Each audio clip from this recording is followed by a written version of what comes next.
Nous nous trouvons aujourd'hui sur l'école Célimène, sur la commune de La Possession, sur la côte ouest de l'île. L'école a été construite dans les années 80-90, étant en bloc de béton, peu traversant et dans un environnement fortement minéralisé. La maîtrise d'ouvrage a donc souhaité améliorer le confort thermique grâce à cette toiture végétalisée mise en œuvre en 2020 et conçue par l'entreprise Greenskin qui va nous présenter en quelques mots les points clés de ce projet.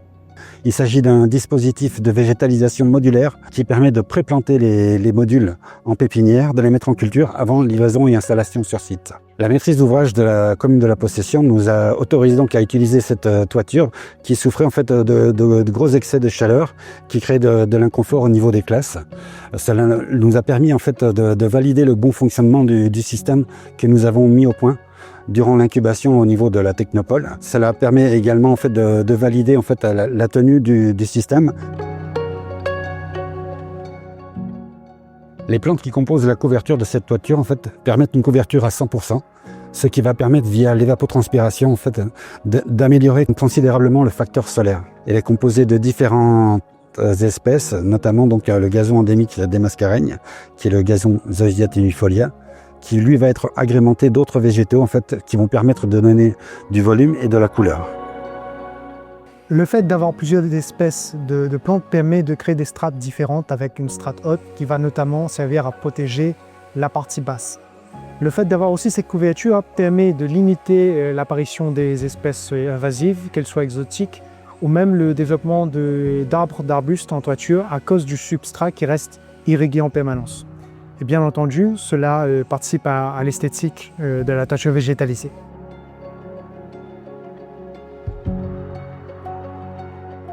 De façon générale, cette solution technique permet de s'adapter à toutes les toitures tôles et pour toutes les pentes communes et standards.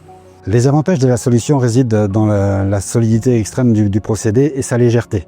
Donc ce sont des panneaux qui, une fois donc plantés, vont peser environ 20 kg par mètre carré à capacité maximale en eau et qui ont été testés donc pour des vents supérieurs à 270 km/h. L'avantage des espèces mises en œuvre sont des espèces en fait qui sont à croissance très lente, ce qui va permettre de limiter les besoins en entretien et on parle ici plutôt d'une maintenance. Le système d'irrigation a été pensé de manière à être le plus économe en eau. Il est composé d'un circuit fermé avec récupération d'excédents de la solution nutritive qui va donc être filtré, dynamisé avant de pouvoir être réinjecté donc dans le circuit lors des différentes phases d'irrigation dans la journée.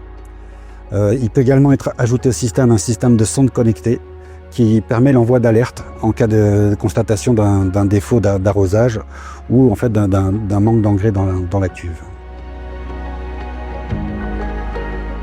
Le risque incendie a été étudié dès la phase amont, notamment par le fait que le substrat reste en permanence irrigué.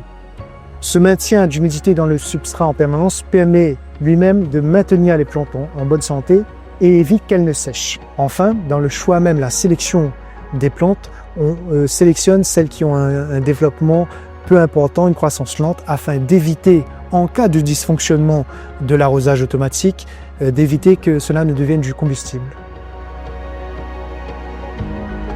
Comme je le disais, l'entretien se résume à 1 voire 2 passages à l'année et les actions qui vont être menées consistent à un nettoyage en fait des cuves au niveau de la filtration, une vérification au niveau du système d'arrosage, vérifier donc ensuite le système connecté s'il est installé de manière à s'assurer que les batteries sont toujours opérationnelles.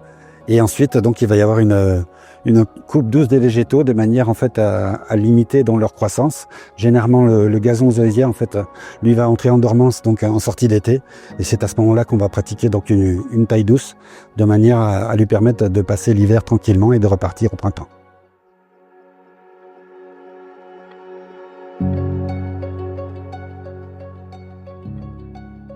Dans ce cas particulier, en fait, il s'agissait d'une expérimentation avec la mairie. Il n'y a pas eu de transmission de DOE. Les phases d'entretien ont été opérées en fait durant ces 4 années par le biais en fait de la société Greenskin. Et à partir de maintenant, nous sommes donc en contrat de maintenance. Alors, au départ, le circuit était ouvert. Il s'est passé à un moment donné un dysfonctionnement sur l'arrosage, ce qui a engendré des consommations excessives d'eau.